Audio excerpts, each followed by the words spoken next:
জানবো যে মহিলাদেরকে কষ্ট দিলে, তাদেরকে আঘাত করলে কি ঘটে।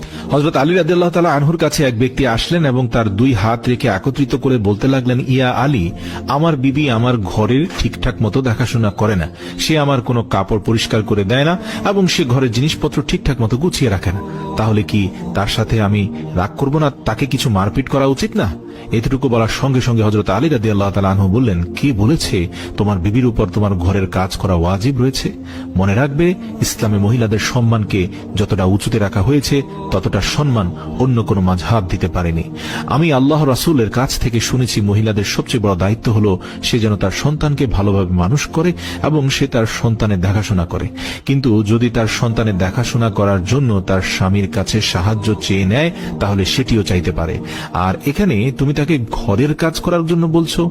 যদি মহিলারা তার নিজের খুশিতে ঘরের কাজ করে থাকে, সেটি তার দয়া, সেটি তার জন্য বাড়তি কাজ, আর সেটার জন্য তুমি শুকরিয়া আদায় করতে থাকো এবং তার প্রশংসা করো।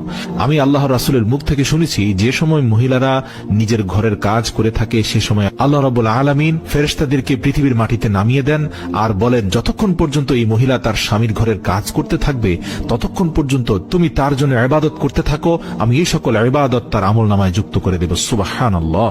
আর সেজন্য যদি কোনো মহিলা তার নিজের স্বামীর ঘরকে নিজের ঘরের মতো আগলিয়ে রাখে, সেটি তার জন্য এই পৃথিবীর সর্বশ্রেষ্ঠ ইবাদত হয়ে যায়। এটি মহিলাদের খুব সুন্দর একটি নৈতিকতা যে তারা স্বামীর ঘরকে জান্নাত বানিয়ে রাখে, তোমার বাচ্চাকে খুব সুন্দর করে মানুষ করে গড়ে তোলে। কিন্তু কেউ যদি কোনো মহিলার উপর জুলুম করে আর বারবার ঘরের কাজের জন্য পেরেশান করে বিরক্ত করতে থাকে, তার উপর অত্যাচার করে থাকে, তাহলে রোজ হাসরের দিন আল্লাহ রাব্বুল আলামিন সেই মানুষটির গর্দান ধরে টেনে নিয়ে আসবেন এবং তাকে কঠিন শাস্তি দিবেন। আর দোজখের একটি দরজা তার জন্য খুলে দেওয়া হবে। তখন এটি বলা হবে